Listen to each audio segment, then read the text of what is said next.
walk past a Japanese home, if you've ever wondered what those are, they are called Hyōsatsu. House nameplate that shows the family surname. But nowadays, with privacy becoming such a concern, it makes you wonder, why do people in Japan still display their names outside their homes, essentially showing the personal information to anyone on the street? If we fast forward to about 100 years ago, Hyōsatsu were actually used to help people find their way home.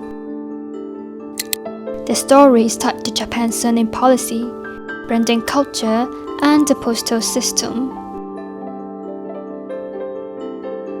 In the past, commoners weren't allowed to have surnames. Surnames were only used by upper classes, such as samurai, which is Japanese soldiers, nobility, wealthy farmers, and merchants.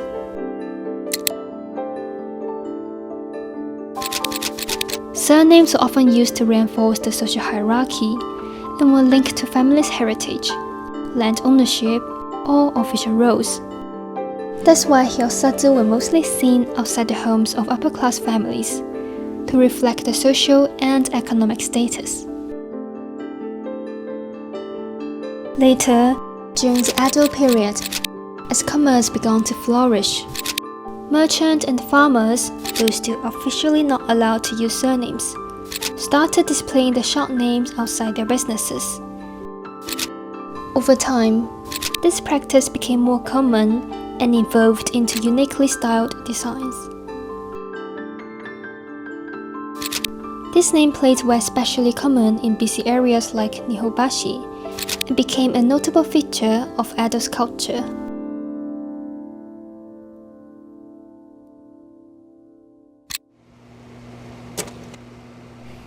In the early Meiji period, the Japanese government passed Commoner Surnames Permission Ordinance, allowing commoners to take on surnames. But many of them did not adopt one, as they suspected that it was just a way for the government to impose taxes more effectively. Even though surnames were now permitted, only about 6% of the population had actually adopted one in the early years of the Meiji era.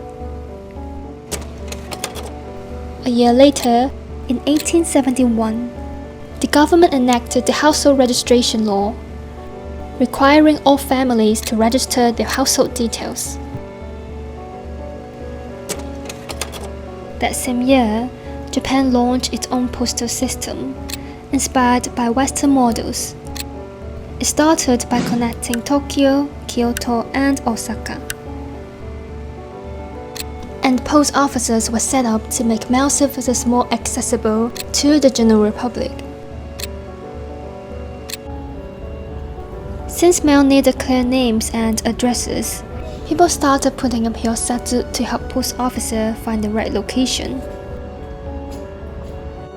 A few years later, in 1875, the government passed the obligation to use surnames ordinance, making it mandatory for everyone to adopt surnames. But for many commoners, their family history had been lost over time and didn't know who their ancestors were.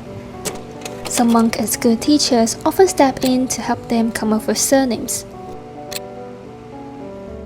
Japanese surnames usually came from geography, occupation, ancestry, or nature. For example, Sato might be linked to Sado Island, while Hattori is tied to weaver. Some, like Fujiwara, come from noble families.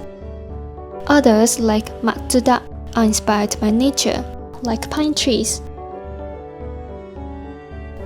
During the Edo period, Japan had about 30,000 surnames.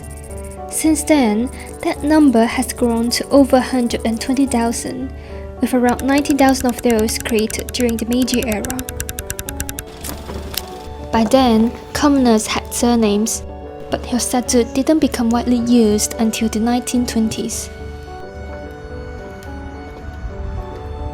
During the late Taisho era, nameplates were widely used due to one of the largest earthquakes in Japanese history, the 1923 Great Kanto earthquake, which resulted in approximately 100,000 deaths and the destruction of around 400,000 homes. Until recently, the Great Kanto earthquake is the most severe earthquake in Japan, with a magnitude between 7.9 to 8.2. It destroyed over half of Tokyo and almost all of Yokohama, leaving around 2.5 million people homeless. After the earthquake, many survivors did not return to their original homes and moved to a new place. Some addresses were changed or disappeared due to the rebuilding of the areas.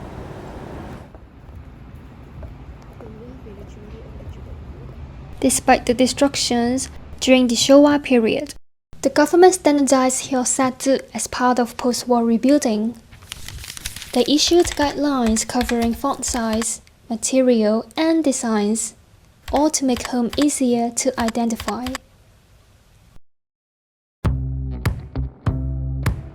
At that time, most Hyōsatsu were made of wood, and wealthier families often used ceramic ones.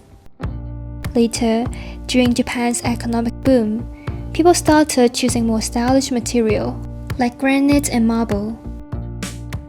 Hyōsatsu eventually evolved into the modern versions we see today. They don't just decorate the entrance of a house. From a Shinto point of view, Japan's traditional religion, Hyōsatsu are thought to bring good luck to the home. When people visit shrines, they often write their names and addresses next to their prayers. Hyōsatsu act as a sign for the deities, helping them recognize the prayer's home and offer protections and blessing. In practical, Hyōsatsu still help with mail delivery too. Unlike many countries, most Japanese streets don't have names, even in Tokyo. Instead, addresses rely heavily on block numbers, which can often lead to parcels being delivered to the wrong place. Beyond helping people find the right house, some forums have talked about how Hyōsatsu can build a stronger sense of community. People say that knowing their neighbors' names makes them feel more connected. It's easier to be friendly when you can greet someone by name. Some even say it feels a bit strange when a house doesn't have one, like they are hiding their name because of some unspoken secret.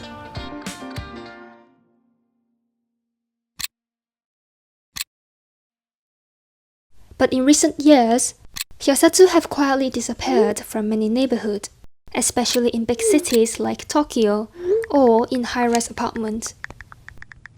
A Japanese friend told me it's mostly because of safety. People feel uneasy about showing their names, especially if they live alone or if they are trying to protect the children's privacy.